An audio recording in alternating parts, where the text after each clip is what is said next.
لما علمتنا واجعلنا من المخلصين. رب اشرح لي صدري ويسر لي أمري واحلل عقدة من لساني يفقهوا قولي. سبحانك لا علم لنا إلا ما علمتنا إنك أنت العليم الحكيم. حسبنا الله ونعم الوكيل، نعم المولى ونعم النصير، ولا حول ولا قوة إلا بالله العلي العظيم. Alhamdulillah, lepas sekali syukur kita kepada Allah Subhanahu Wa Taala kerana pada petang ini kita Allah Subhanahu Wa Taala memberi lagi peluang dan kesempatan dan juga taufik serta hidayah kepada kita untuk sama-sama kita menyambung kembali pengajian kita. Jadi untuk hari ini disambung kembali kitab yang berwarna merah.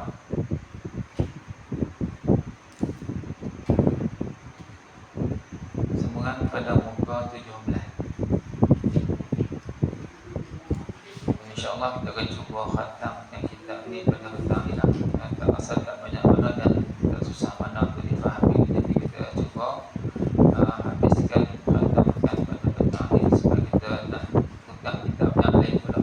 Yang baru kita yang baru InsyaAllah lah akan datang lah kitab yang berbicara tentang ilmu akidah juga mengajikan kita ni. Disambungkan pada muka 17 atas sekalian. Bismillahirrahmanirrahim. Qala musannif rahimahullahu ta'ala. Dan adapun berhajat semua perkara selainnya yang perkara kepadanya Allah Ta'ala, maka ia mewajibkan baginya Allah Ta'ala sifat hayat. Jadi kita bincang tentang sifat yang menunjukkan Allah Ta'ala itu semua makhluk berhajat kepada dia.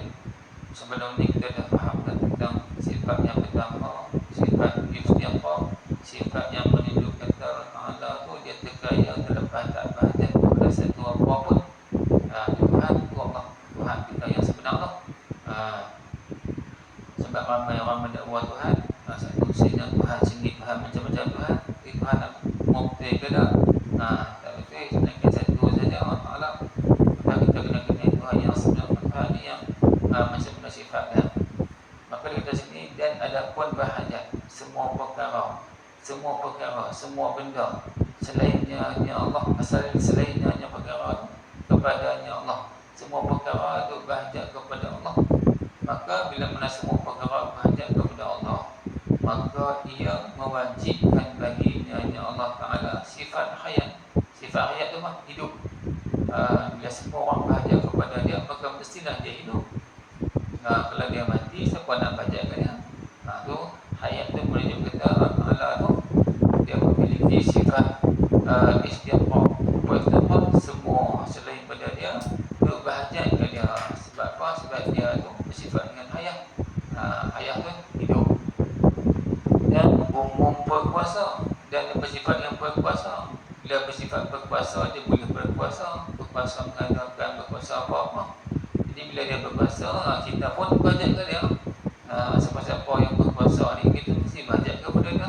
Kalau di sebuah dunia pun sama lah. Siapa yang ada kuasa, siapa yang ada jawatan, kita pun berkaitan dia. Kabel kan. Maka malah lebih-lebih lagi lah, dia bersifat yang berkuasa. Bahkan dia berkuasa apa-apa semua dalam perkara dalam alam ni. Kita pun semua tu berhajat kepada berkuasa dia lah. Berhajat supaya semua usaha yang kita nak buat semua daripada dia betul. Dan kita pun tak boleh bergerak main sini melainkan dengan sifat berkuasa Allah yang membawakan kita main kepada tempat pengajian, yang membawakan kita kepada tempat-tempat ibadah. Dan juga berkehendak. Bila mana kita faham kata Allah ni semua berhajat kepada dia, maka mestilah dia bersifat dengan berkehendak. Berkehendak ni dia berkehendak mengadakan berkehendak apa-apa. Itu menunjukkan dia tu semua orang berhajat kepada dia. Sebab asalnya berkehendak daripada Allah saja.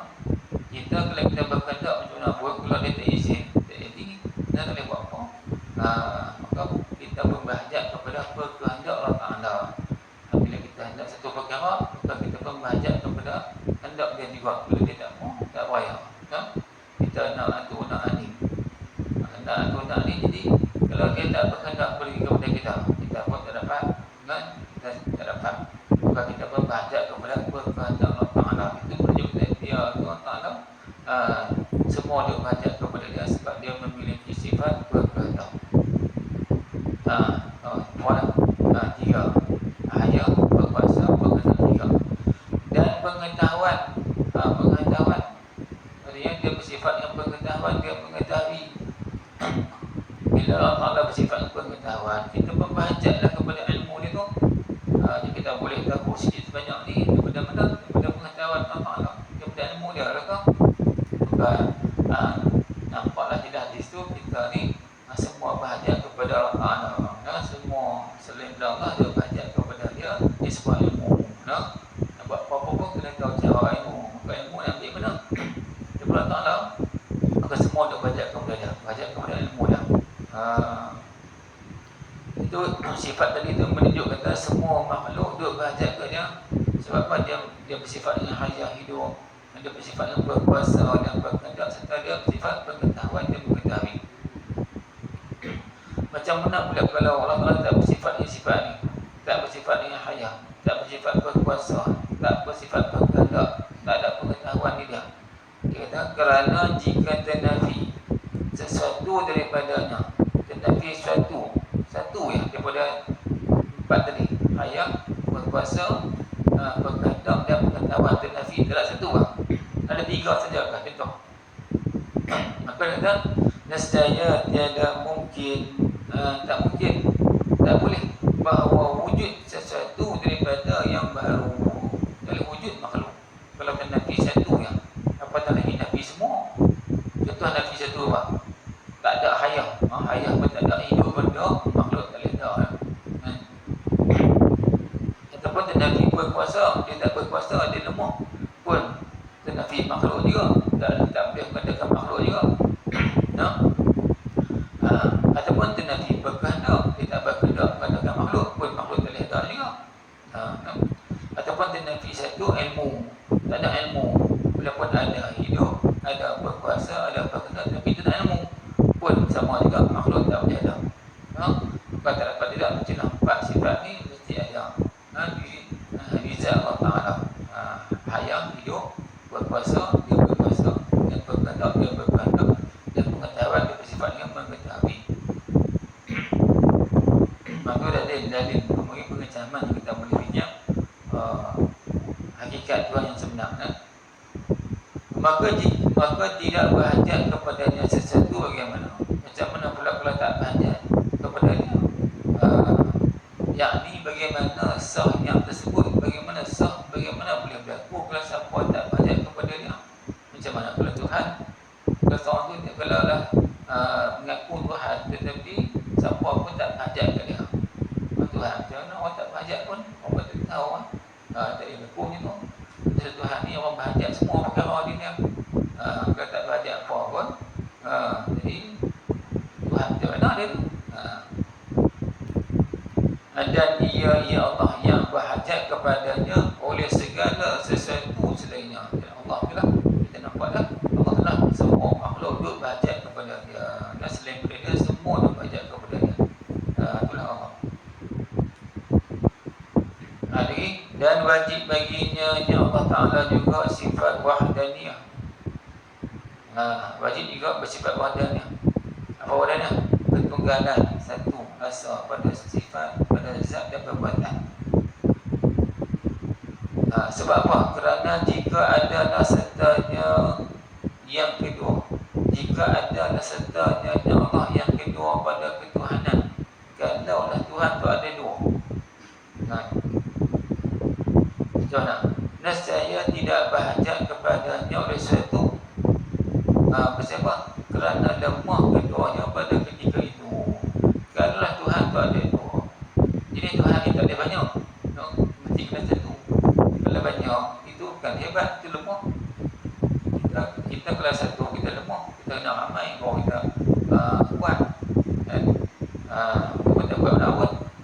Jadi Tuhan ni mesti kena satu. Namanya Tuhan, mula tunjuk kita dia itu hebat. Kalau ramai, kalau ada dua tuan dua, maka adakah dua-dua tu Tuhan? Dua-dua bukan Tuhan. Sebab bukan Tuhan? Sebab lemah. Lemah je lah. Kalau lah Tuhan ada dua, A dengan B lah, maka Tuhan, awak bukan pergi tumpuh kat Tuhan A, Tuhan B ni awak tak tahu dia kan. Sebab orang tumpuh kat Tuhan B, bukan Tuhan A ni, orang tak tahu dia, orang tumpuh sana. Lemah, lekeh. Ataupun pakai tumpuh dulu, apa tak boleh tengok. Sebagian tumpuh belah ni, sebagian tumpuh belah ni. Maksudnya pokok hak tumpuh belah A ni tak tumpuh belah B, hak tumpuh belah B tak tumpuh belah A pula, tak habis. Ada kumpulan-kumpulan pula. Ni ampun, tak berampuni semua lah. Tak berkuasa penuh, lemah lekeh ni. Maka Tuhan tu satu saja. Dia satu, semua makhluk, semua alam ni tumpuh kat dia saja. Tumpuh hebat. Satu saja, semua tumpuh kat dia. Kalau Tuhan tu ada dua, kita nescaya tidak berhajat, tak berhajatlah kepadanya Allah, hanya Tuhan tu oleh satu yang satu pun. Kenapa tak berhajat? Kerana lemah kedua yang ketiga tu. Lagi banyak lagi lemah, lagi banyak lagi lemah, lagi ramai lagi lemah. Kena satu saja bahawa hebat. Bagaimana dia kata macam mana? Yang ni bagaimana sah yang tersebut kalau Tuhan tu ada dua pada zat dia, dua tiga Tuhan tu macam mana? Itu akhirnya kita boleh bincangkan. Tujuan ni nak bagi sah kefahaman kita tentang ketuhanan. Kalau kita bincang insya Allah, dua ni lagi hebat, dan dua ni ramai lagi hebat, tiga ramai lagi lekeh, tiga ramai lagi lekeh Tuhan. Sebab kuasa dia tak penuh lekeh. Sebagian makhluk dia tumpuh kat dia, makhluk lain pergi ke Tuhan pula, makhluk lain pergi ke Tuhan ni, bagi kuasa tak penuh, ada pokok malemah kan, bagi dia macam tu. Tuhan tu satu saja, Allah, dan semua makhluk duk bertumpu kepada dia, dan mengajak kepada dia. Itulah Tuhan. Dan ia Allah tu yang berhajat kepadanya oleh setiap perkara selainnya. Mestilah Tuhan tu nak beri Tuhan tu ataupun beri Tuhan yang bernama Allah tu, mestilah berhajat kepadanya oleh setiap perkara selainnya. Selain Allah semua tu berhajat kepada Tuhan. Sifat istiqamah, sifat berhajat selain pada dia tu, berhajat kepada dia. Lagi ni kita, dan diambil faham daripadanya yang kata istiqamah, semua makhluk dia berhajat kepada dia, tu dia dipaham juga. Baru sekalian alam dengan sekaliannya alam. Pasal apa? Kerana jika ada sesuatu daripadanya alam yang qadim, nescaya adalah demikian itu terkaya darinya Allah Ta'ala, maka dia dipaham juga daripada kata Tuhan tu bersifat dengan istiqamah, semua makhluk dia berhajat kepada dia. Dia dipaham juga daripada situ katanya alam ini mesti kena kena baharu, bukan qadim, bukan sedia. Katanya alam ni ada mula. Alam ni ada mula. Kalau lah alam ni tak ada mula, macam Tuhan juga tak ada mula, siapa pun tak buat dengan alam ni, maka itu menunjukkan alam tu dia tak berhajat kepada siapa mengadakan dia. Dia tak berhajat kepada Tuhan. Katanya dia tu terkaya pula lah, lepas daripada kuasa Tuhan, terlepas daripada kuasa Allah, sebab dia tu sudah ada apa mengadakan dia. Maka itu mustahil. Bahkan alam ni dia baharu, ada yang mengadakan dia. Dia bukan sedia, dia bukan qadim. Qadim itu sedia, tak ada mula. Dia bukan tak ada mula, bahkan dia ada mula alam ni. Siapa memulakan dia? Allah. Ketika itu mula Allah tu dia bagi Tuhan. Sebab apa? Dia adalah yang memulakan mengadakan alam ni. Kalau Tuhan, kalau alam tidak ada permulaan, maka terlepas daripada Allah lah. Allah tak mengadakan dia, bahkan dia ada dengan sedia dah, atau mustahil. Itu yang dipaham juga dia katanya tadi, semua makhluk berhajat kepada Allah tu, maka orang faham juga bahawasanya alam ni pun mesti kena baharu, dia bukan tak ada mula. Macam mana orang kata alam ni alam semula jadi. Apa maksud semula jadi? Itu dia apa? Jadi macam mana? Jadi ada begitu kan? Ada tiba timbul itu kita dah nampak ubat dan tiba-tiba ada. Itu walaupun salah fahaman. Tak kena. Alam ni dia ada dengan ada pencipta dia. Tak ada timbul-timbul dan silap ada tu tak.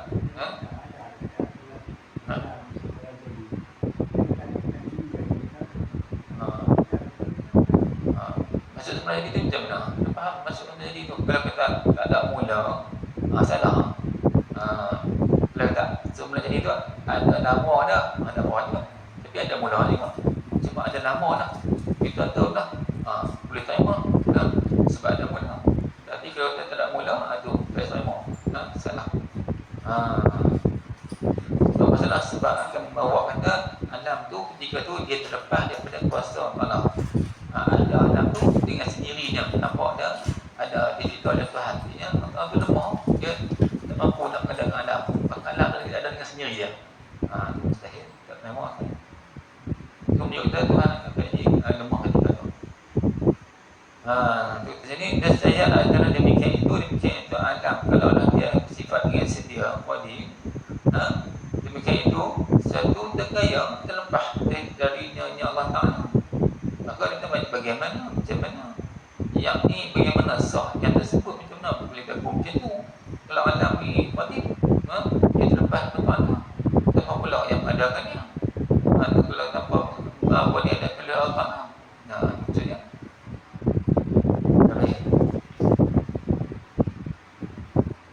itu bukti-bukti yang menunjuk kita Allah tu semua makhluk tu berhajat kepada dia. Jadi tujuan kita bincang ni nak faham kata semua makhluk tu berhajat kepada Allah Ta'ala. Satu pun tak terlepas daripada dia.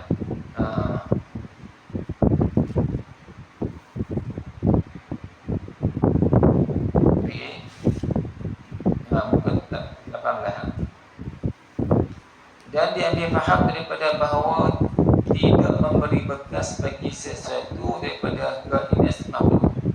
Yang dia faham juga daripada katanya tadi Allah tu dia semua makhluk berhajat kepada dia.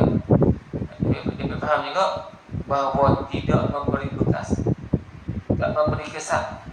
Kalau tak memberi kesan, bekas bukan bekas, bukan memberi kesan. Tidak memberi bekas, tidak memberi kesan bagi sesuatu daripada kainas makhluk. Pada memberi kesan daripada barang bekas ada dia. Kita faham juga daripada katanya Tuhan tu Allah tu bersifat dengan tergaya, terlepas, tak berhajat kepada apapun dan juga semua makhluk berhajat kepada dia. Maka faham dari situ itulah makhluk ni dia tak boleh memberi kesan apapun. Melainkan yang boleh beri kesan ni Allah saja. Berkesan risau, memutuskan. Siapa yang bagi yang putih, api membakar. Siapa yang bagi bakar? Kalau kita ada api yang membakar tanpa dengan perbuatan Allah, ketika tu Allah tak dibahajat kepada dia.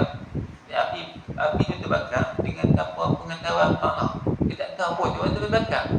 Dia mustahil. Memberi kesan sesuatu yang makhluk mandi membasuhkan, ubat menyembuhkan. Kalau kita pegang kata ubat tu yang memberi bekas, memberi kesan bagi menyembuhkan, maka ketika tu mana dia kuasa apa tu kat mana? Kalau Allah tak tahu, tak buat aja ke bagi menyembuhkan, maka ubat tu pula yang buat aja yang menyembuhkan. Maksud kita dia ni faham juga katanya Allah Ta'ala tu dibahajat semua kepada dia. Maka itu menunjuk juga kita semua makhluk tak boleh beri kesan apapun. Sebab yang memberi kesan tu Allah Ta'ala sahaja. Siapa pun tak boleh beri manfaat, siapa pun tak boleh beri madarat. Maka Allah sahaja yang boleh buat dua perkara tu. Kalau pegang kata ubat ni menyembuhkan, ubat ni ni piau kan, macam putih tak buat nampak putih.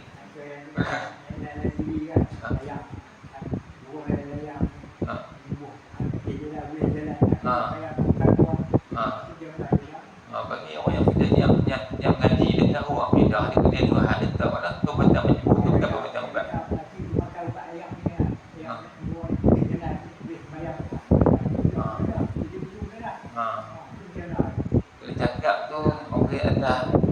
tak apa dah.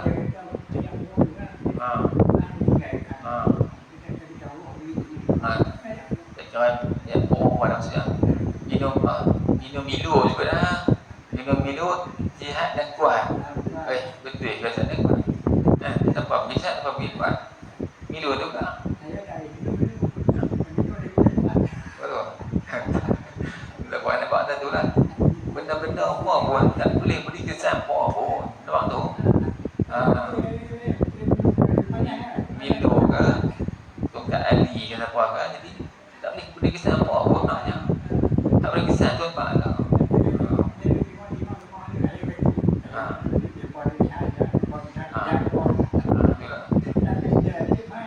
Kita disuruh kita ni buat sebab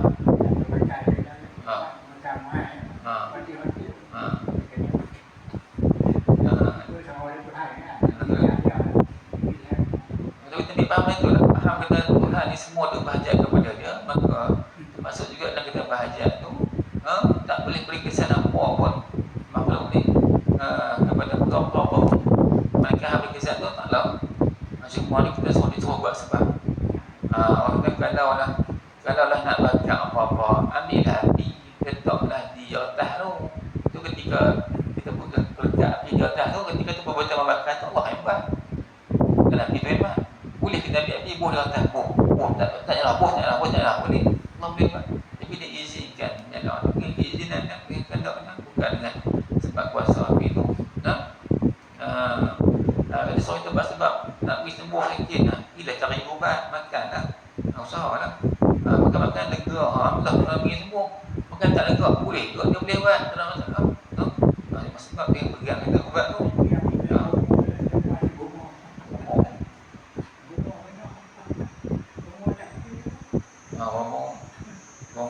Bomo ni bahasa Melayu, bomo. Kalau bahasa orang putih, doktor kan. Bahasa Arab, Bobby. Bahasa Melayu, bomo. Tapi doktor nama doktor bahasa orang putih. Tapi kita tak guna lah bahasa bomo tu di hospital. Hospital panggil ni patut bomo boleh kan? Sama apa doktor tu.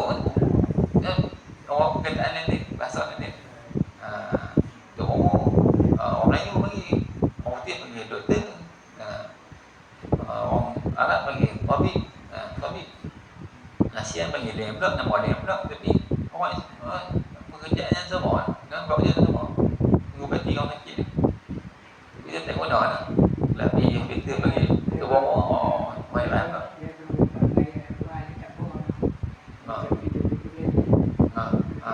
Mak tu dia sifat penyembuh. Tapi bukan Quran tu yang menyembuhkan. Allah menyembuhkan. Cuma sebab kita buat sebab perkataan Al-Quran tu ada berkata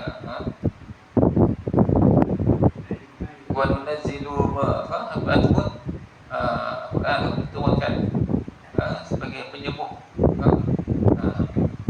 dan juga rahmat setiap alam.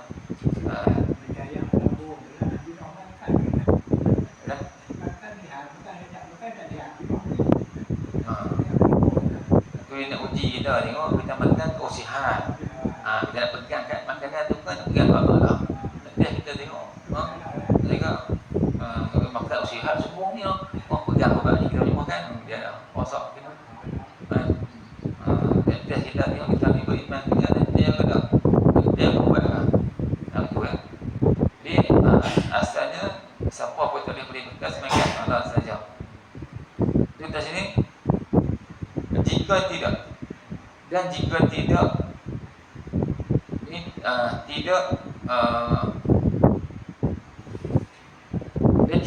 nescaya lazim bahawa terkaya demikian itu kesan. Jika tidak, jika dah berapa tadi kainas makhluk tadi memberi kesan, maka ketika itu terkaya demikian kesan tu daripada Tuhan kita terlepaslah. Kalau contoh itu ubat itu menyembuhkan, dia yang menyembuhkan, bukan dengan Allah menyembuhkan. Maka ketika itu ubat itu terlepas, tak pajak kat Allah, pajak tu yang boleh ubat bagi sembuh. Ketika itu Allah lemah, bukan Tuhan. Itu mustahil. Dan jika tidak, nescaya lazim bahawa terkaya demikian kesan dari Tuhan kita Jalla wa'ala. Bagaimana dia kata? Macam mana? Yang ini bagaimana sah yang tersebut? Macam mana boleh berlaku? Itu kalau benda tu boleh terlepas belakang lah. Kalau mandi itu kalau makan itu mengenyangkan. Kalau makan tu dah boleh mengenyangkan. Apa lagi kuasa tak ada. Makan tu ada kuasa pula. Kalau terlepas makanan tu tak bajak kat dia supaya nak mengenyangkan orang tu. Bahkan makanan senang dia boleh bagi orang kenyang dah. Itu mustahil. Itulah akhir zaman ni. Akhir zaman ni orang yang akidah yang kuat saja boleh orang kira selamat. Sebab di antaranya diuji akhir zaman, hampir-hampir nak kiamat tu diuji dengan kelaparan, lapar, makanan tak ada, ayam tak ada. Contoh mana mati, ramai mati. Mayat ni di jalan tu biasa orang buat tak kisah, tak mampu nak kawal lah. Mati terlalu banyak. Akhir zaman hampir nak kiamat. Bagi uji dengan tu lah, uji dengan kelaparan, dahaga, kesihatan. Yang orang yang mampu tahan tu nak makan makanan dan zikir tu boleh mengenyang lah. Dia tak pegang makanan tu boleh mengenyang. Dia kata dia pegang kata dengan Allah Ta'ala yang mengenyangkan bagi dia. Akhir tiga tu dia pegang buat kepada Allah Ta'ala tu, maka tak pegang punya. Jadi nak sampai pendapat tu kena mengaji akidah lebih lagi nak faham nak buat betul. Kalau buat tak boleh, nak buat mau makan kalau tak begini tu kita buat tak boleh. Kena berlaku dia tak boleh. Dia kena betul-betul ada akidah iman yang kuat, dia kena ada betul. Berlaku tak boleh jadi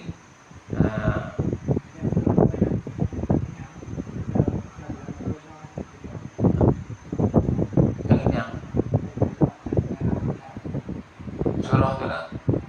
Kita agak tu inna a'tayna kal kautsar. Ketika kita makan sahur tu baca tu surah tu. Makan sahur tu supaya puasa tak salah. InsyaAllah izin Allah. Lagi. Dan ia Allah yang berhajat kepadanya oleh setiap sesuatu selainnya secara umum. Semua lah. Allah tu yang berhajat kepadanya oleh setiap sesuatu selainnya selain Allah tu semua berhajat secara umum semua. Suatu benda pun tak terlepas. Dan di atas setiap kelakuan ini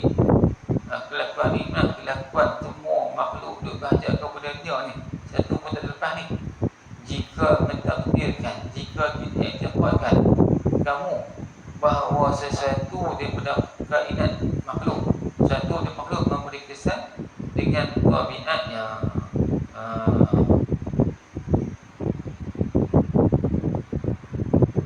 Itulah. Boleh tengok.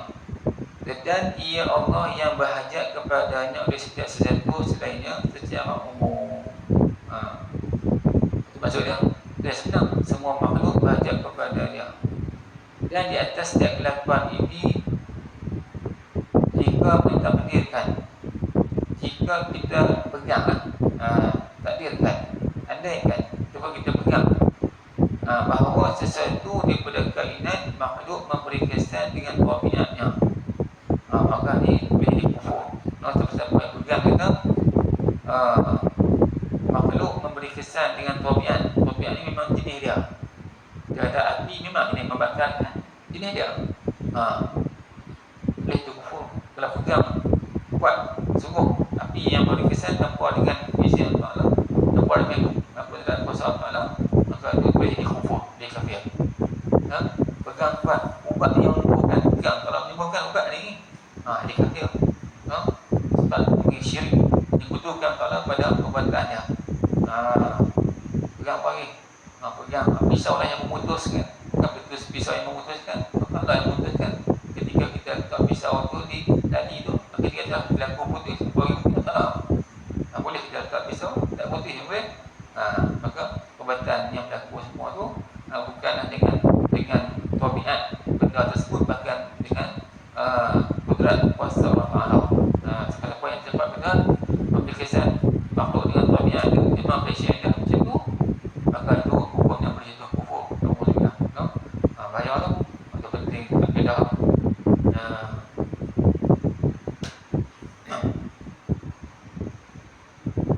Dan jika mentakdir kamu, jika kita andai pula takdirkan, kita i'tiqad memberi kesan kainat makhluk dengan kekuatan yang menjadinya kainat oleh Allah Ta'ala padanya kainat tadi, contoh seperti menyangkanya oleh kebanyakan daripada segala orang jahil, maka demikian itu mustahil juga. Jadi kalaulah kita i'tiqad kata Allah Ta'ala lah yang bubuh power kuasa dalam ubat, maka ubat pun menyembuhkan. Sebab Allah Ta'ala yang bubuh ubat itu, bubuh power, bubuh dengan apa nama vitamin apa itu, maka ubat pun menyembuhkan orang. Itu tak kufur, tapi dosa besar. Sebab dia masih dikaitkan dengan kekuatan Allah yang memberi kekuatan pada ubat tu. Kalau tinggi Allah tak pegang Allah, terus pegang pada ubat yang menyembuhkan, itu kufur tu. Alhamdulillah. Contoh dia pegang kata api itu yang membakarkan, tanpa dengan Allah yang menjadikan bakar tu, itu kufur. Tapi kalau pegang kata api lah, Allah yang bubuh kuasa di api itu, bubuh panas di api itu, ketika tu api itu yang membakarkan. Tak bakar lah, api yang bakar. Sebab Allah yang bubuh kuasa dalam api itu, maka itu tak kufur, tapi dosa besar. Makan mengenyangkan, pegang tak makan dan mengenyangkan, tak makan tak kenyang, boleh mati tak makan. Maka itu pegang tu makanan tu yang mengenyangkan betul, kau punya kufur. Kalau pegang kata Allah yang bubuh kuasa, bubuh dalam makanan tu, makanan tu pun bila kita makan dia pun kenyang, mengenyangkan kita. Itu dosa besar. Kita kufur.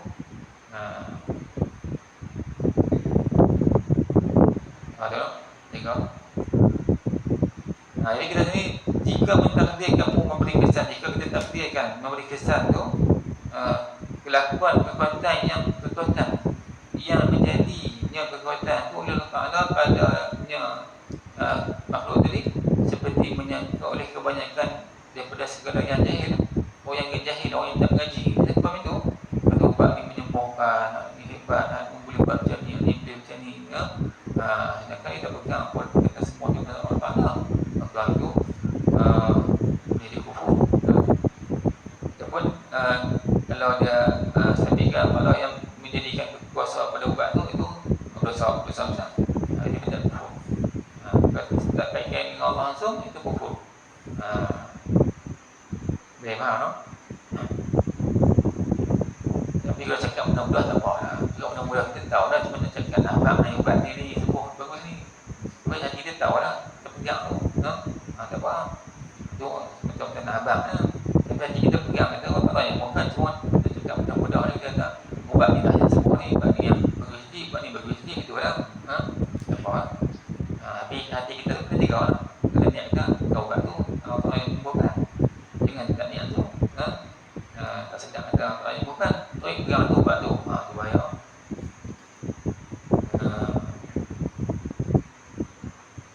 Kat tu je, dia ni semua lah, boleh apa pun.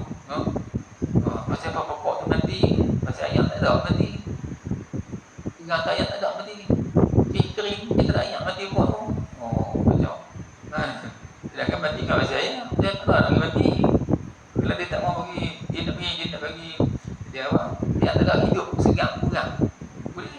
Dia tak nak kering, tapi hidup, boleh apa. Dengan pegang kuat sangat dengan adat ni.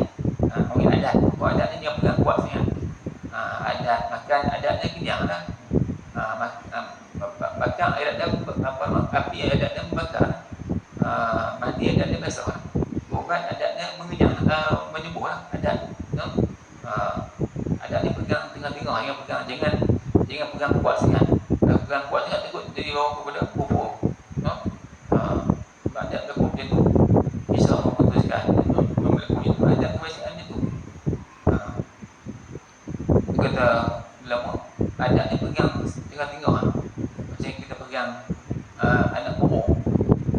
pegang kuat dia mati. Nak pegang tak kuat lepas ni pegang telinga agak ada lah. Nak pegang apa nama ubat tak menimbulkan pun tak boleh juga. Nak pegang tak menimbulkan pun tak boleh juga. Tengok apa antara yang menimbulkan.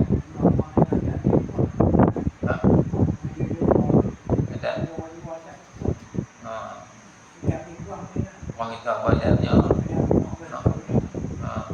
lah.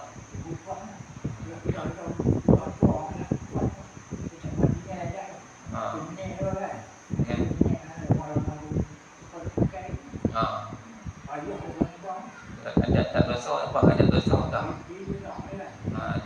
Ada yang salah terlihat, ada yang halus tak apa halus.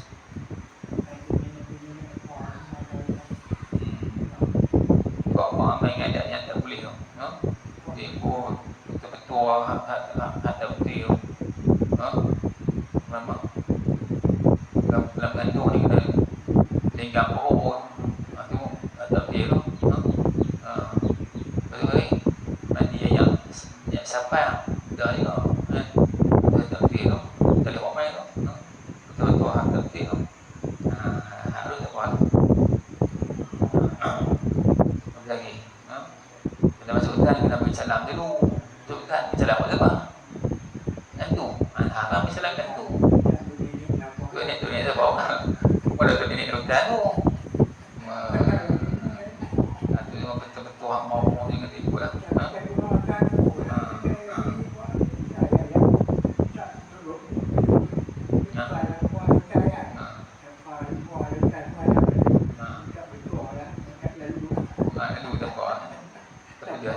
mana ada minyak mana tu masuk tak apa import kan orang Islam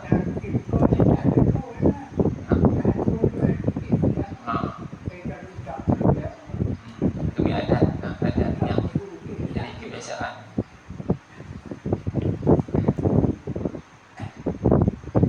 dan benda-benda yang salah ada baju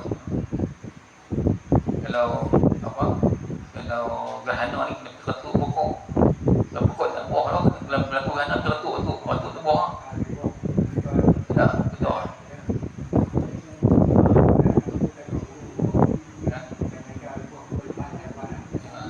Bukan pasal gerhana tu. Pasal mana tu bagi buah je lah.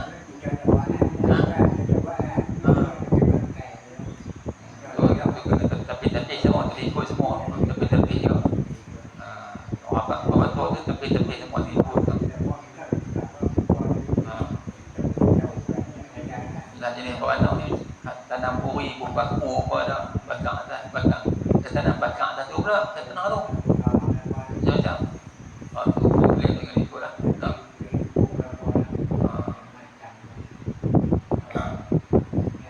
Beli rumah, jangan masuk rumah ni. Kalau beli rumah tu malam-malam, jangan masuk ni. Tunggu kat dalam tu. Tunggu apa? Islam suruh bila masuk rumah ni baca doa bagi salam. Bismillah, Assalamualaikum masuk. Syaitan tak mesti ikut ada kelak. Biar orang kata dia tu saya doa pun buatnya. Beli malam-malam ni tengok masuk ke rumah, tunggu kelak tu. Tunggu apa? Tapi masuk ni doa tak baca pun macam tu juga. Baca doa bagi salam masuk. Syaitan tak masuk lah, dia duduk lah. Kan tadi ada hadis kata bila kita baca doa ketika nak masuk rumah tu syaitan tak akan ikut dia keluar. Jangan orang ketawa duduk keluar duduk apa keluar tu bila hujan ke apa dia basah tu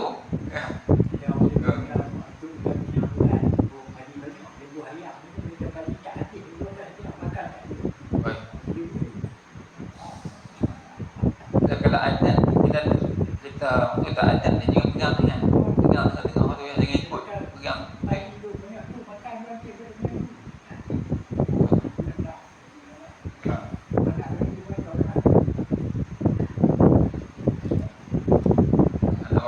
sebab ada adat jangan pegang dan semua tu Allah dah tahu dan bila ada adat ni kita tu akidah pahaman kita jika bila lagi bergaya ni tak ada fahami apa kita ni menaik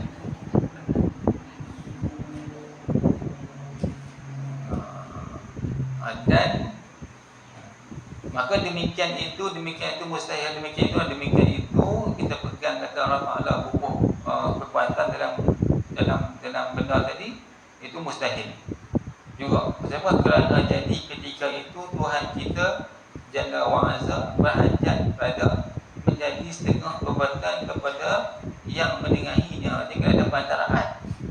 Kalau kata Allah bubuh kuasa apa-apa dalam ubat tu, maka ubatlah yang menyembuhkan. Artinya ketika tu Allah berhajat kepada pantaraan untuk menyembuhkan orang tu, kena ada ubat tu. Kalau ubat tu nak terlibat, macam menempuh power dan ubat. Tu mungkin mustahil lah. Sebab kena ada pantaraan ubat pula. Maka tak perlu pantaraan, Tuhan Allah menyembuhkan dia tanpa ada pantaraan, maka ubat sebagai sebab saja. Dan demikian itu batil. Demikian itulah ada perantaraan tu batil, tak dapat diterima kerana barang yang telah kamu ketahui daripada wajib terkaya yang ada terfaham Tuhan itu terkaya, maka diterima lah. Ada perantaraan benda-benda lain pula untuk mendapat untuk buat satu program apa. Dari sekalian benda yang selainnya ketika tu mustahil. Sebab kita dah faham dah Allah tu terkaya daripada sekalian apa pun. Habis. Maka telah nyata bagi kamu terimpun pada kata tiada Tuhan selain Allah. Ada faham dah? Nyata lah. Nyata lah. Semua fahaman tadi tu, kita faham Allah tu tak boleh faham apa semua makhluk berhajat kepada dia, dan dia pun terkaya terlepas pada semua tu. Maka terhimpun mana-mana tu dalam kata la ilaha illallah. Bila kita tanda Allah, maka mengandungi makna tadi Tuhan terkaya, tak berhajat apa-apa, dan dia pun semua makhluk berhajat kepada dia. Maksud la ilaha illallah yang dibincang sebagai bersifat dakwah tu wujud kepada semua terkandung dalam kata la ilaha illallah. Ringkas kata tu sudah merangkumi semua perbuatan bincang dakwah kita sampai lah ni. Itu kalau kita faham daripada awal diberi awal kitab tu sampai sini ni, dan semua tu terkandung terhimpun dalam makna la ilaha illallah. Betul tu? Kata tu dan faham, mulalah kata tu semua tu faham.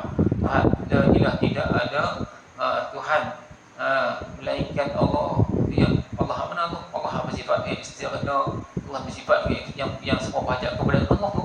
Tuhan dia tak ada. Itu ya Tuhan. Maka telah nyata bagi kamu terimpun pada kata tiada Tuhan selain Allah itu bagi bahagian yang tiga. Tiga yang wajib ke atas mukallaf mengetahui, yang setiap mukallaf kita tahu tiga bahagian tu. Pada hak Tuhan kita lah, Jalla wa'azza, apa tiga tu? Dan iaitu tiga tu barang yang wajib pada haknya Allah Ta'ala, dan barang yang mustahil, dan barang yang harus. Tiga perkara tu wajib atas setiap mukallaf. Mukallaf ni orang yang berakal, balik yang cukup umur, dan juga berakal lagi balik. Tu yang mukallaf. Maka wajib kena tahu tiga perkara ni, sifat yang wajib bagi Allah, sifat yang mustahil, dan juga sifat yang harus. Barulah sah Islam itu tujuan ilmu ni kita ulama sekarang untuk kita dapat kefahaman yang benar, yang betul tentang Islam ni. Macam mana kefahaman dia. Dan ada pun perkataan kita Muhammad Rasulullah sallallahu alaihi wasallam. Bila kita kata Muhammad Rasulullah, kalimah kedua la ilaha illallah Muhammad Rasulullah, kalimah kedua. Kita ada pun perkataan kita Muhammad Rasulullah, maka masuk padanya perkataan itu dengan sekalian Nabi dan malaikat dan kitab samawi, turut dari lagi, dan pada hari akhirat. Pasal apa? Kerana Nabi sallallahu alaihi wasallam datang dengan membenarkan sekalian demikian sekaliannya. Jadi bila kita kata Muhammad Rasulullah, Muhammad itu Rasulullah, maka terkandung juga dalam tu maknanya apa?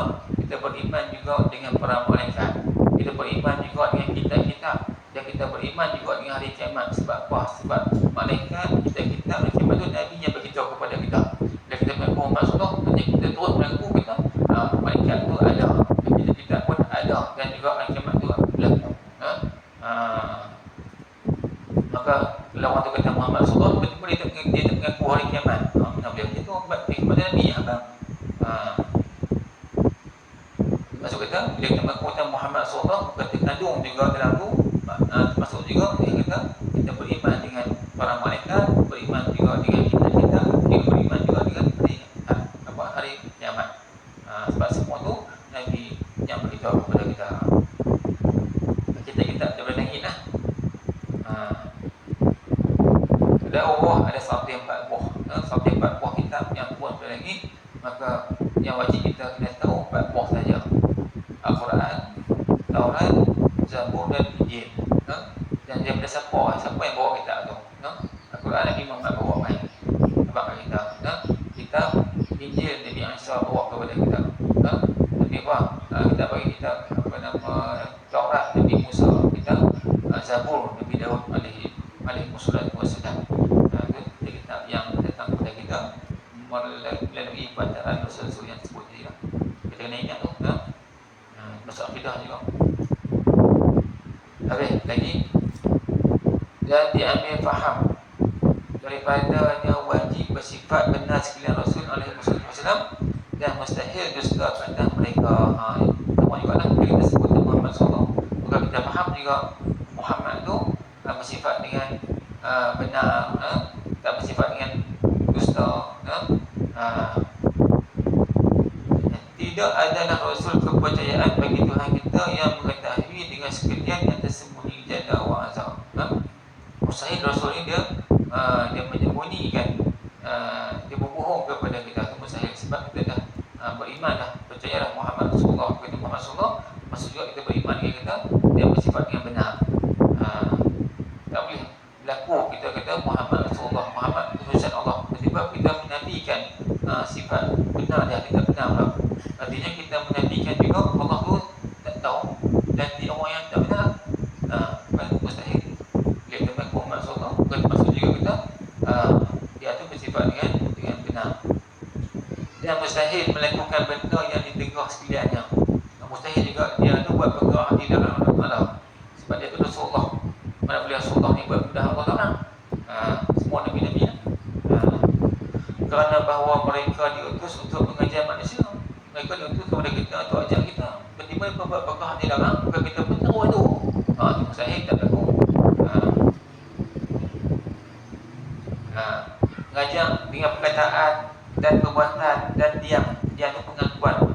Ajak dengan pengakuan. Diam mereka itu termasuk hadis juga. Termasuk perkara yang mereka ajak. Kadang-kadang sahabat-sahabat buat tu perkara, tapi Nabi tak marah. Maksud tak marah ni boleh buat lah. Walaupun tak agak tahu ni boleh buat, boleh tak kata apa. Termasuk pengakuan itu, termasuk nak kata perkara yang dibolehkan. Sebagai nak mengajar kita manusia ni. Tiada mereka itu pada sekaliannya menyalahi. Mereka tak menyalahi bagi yang diperintahkan Tuhan kita. Mereka tak menyalahi apa yang Tuhan suruh. Tak melawan. Apa Tuhan suruh buat, semua buat mereka. Allah tu, Tuhan tu yang memilih mereka lah. Allah pilih apa? Kalau lah Nabi tu menyalahi apa Tuhan suruh, Allah tu buat. Sebab tu ni juga jadi. Maka masuk juga dia kata Tuhan tu tak tahu pilih orang tak faham. Tak faham umum. Semua buat, tak mau buat. Mustahil Allah salah pilih. Tak wajib lah untuk tak salah pilih. Bahkan dia pilih pun benar lah. Maka Nabi pun dia ikut apa yang dia suruh. Dia lah. Dan kepercayaan mereka atas rahsia wahyunya. Jadi memilih mereka tu, memilih mereka Rasul tu atas sekalian makhluk, dan kepercayaan mereka atas rahsia wahyunya. Jadi semua yang kita beritahu ni, jadi beritahu kepada kita lah, wahyu-wahyu dia yang rahsia sembunyi tu, daripada hukum-hukum dia tu, kita betul tahu macam mana nak buat, nak biar macam mana. Kalau Nabi tak faham, nak puasa je nak, kalau Nabi tak faham. Allah suruh puasa lah. Dan Quran sebut suruh puasa kan. Dan Quran suruh sembahyang lah. Biar macam nak buat benar, nak buat benar. Tak berdiri ke, duduk ke, tak tahu apa. Nabi ajak kita tak dapat benar. Lelah Nabi pun tak buat apa yang suruh, maka kita pun tak sayang lah ni. Betul lah.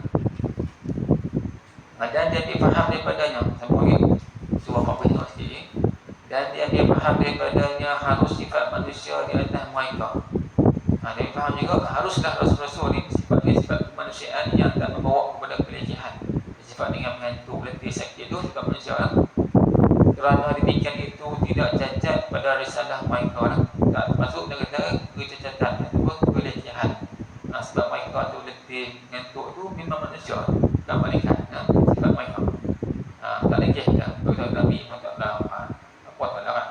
Dia manusia, dia bukannya malaikat.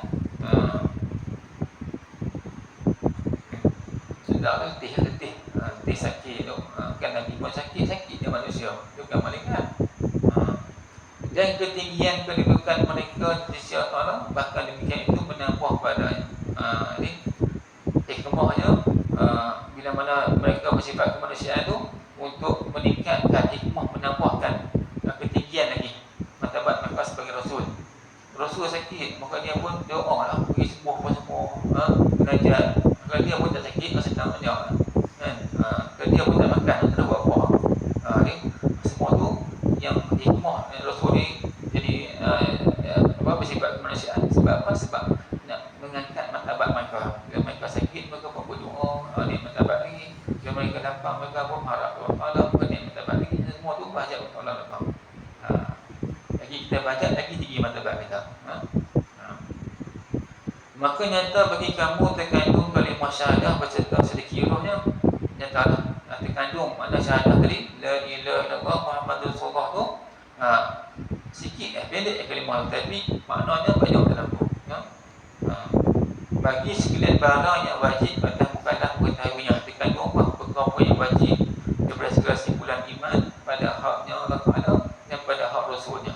Terkandung dalam tu ada hak Allah, hak Rasul Allah, la ilaha illallah tu dalam tu terkandung hak Allah dalam tu. Muhammad Rasulullah terkandung hak Rasul dalam tu. Dan mudah-mudahan bagi ringkasnya serta terkandungnya di atas apa yang kami sebutkan menjadi oleh syarak terjemuh di atas barang pada hati daripada Islam. Jadi tujuan meringkas itu tak jadi mudah. Siapa nak masuk Islam tak perlu hafal sifat 20 tahun. Nak kena hafal pula wujud tu dah berapa banyak. Maka kata la ilaha illallah masuk bila wujud dalam tu, bidang buat dalam tu, pokok semua dalam tu lah.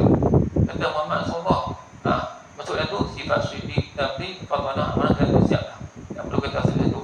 Muhammad tu sifat amanah, Muhammad tu sifat syidik tambah. Sifat tu sikit ringkasan, tapi kandungannya banyak dalam tu. Ringkasnya serta terkandung di atas apa yang kami sebutkan menjadi oleh syarak sebagai terjemuh di atas barang pada hati daripada Islam, dan tidak diterima daripada seorang akan imannya kecuali dengannya yang kalimah syahadah. Takkan diterima iman seorang tu melainkan dia kena ucap dua kalimah tu dengan mulut, kata dengan mulut dan hati terima. Kata dengan mulut, hati terima. Yang kata hati tak terima, itu orang munafik, orang kafir. Kata tapi tak terima. Jadi Rasulullah ada juga orang yang ikut sembahyang sama Rasulullah, tapi mereka tak mau, pura-pura.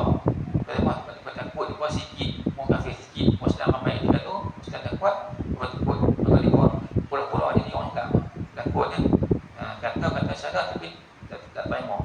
Ada juga ni. Maka nak senang-senang kena kata dan terima apa dia kata. Maka dia kata, maka di atas yang berakal,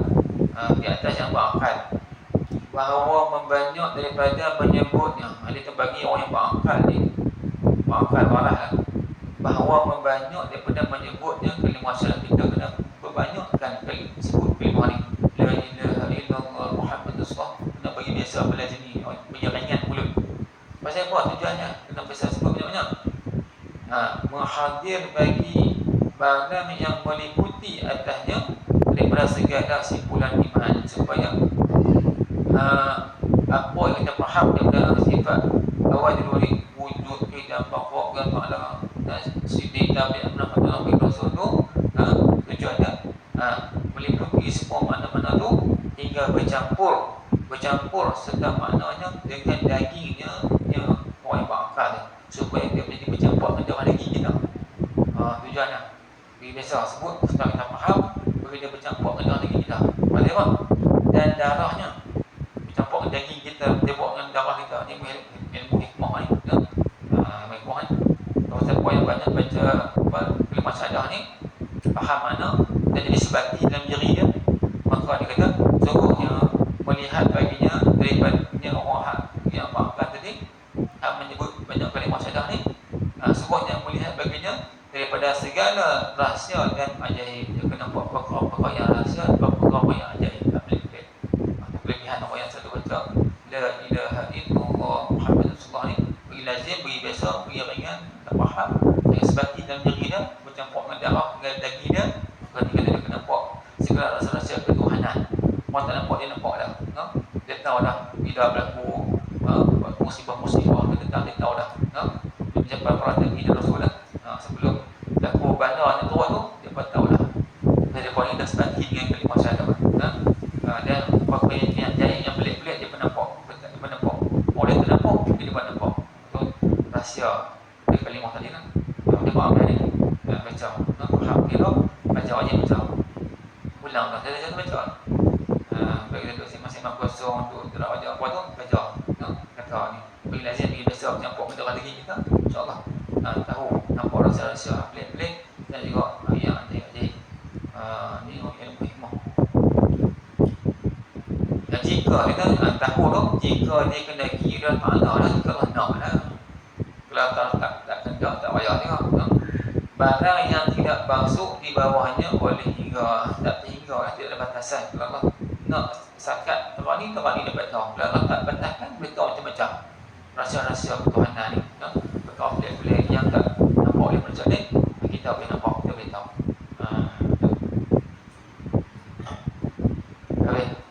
Guna penduduk dia, penduduk doa dia kata wa billahi taufiqu la rabba ghairuh wa la ma'buda siwahu nas'aluhu subhanahu wa ta'ala an yaj'alana wa ahibbatana 'inda al-mauti natiqina bi kalimati syahadah 'alimina biha wa sallallahu ala sayyidina Muhammad kullama zakarahu zakirun wa ghafala an dzikrihi al-ghafilun wa radiyallahu ta'ala an ashabi rasulillahi ajma'in wa tabi'in lahum bi ihsanin ila yaumiddin wa salamun ala al-mursalin walhamdulillahi rabbil alamin.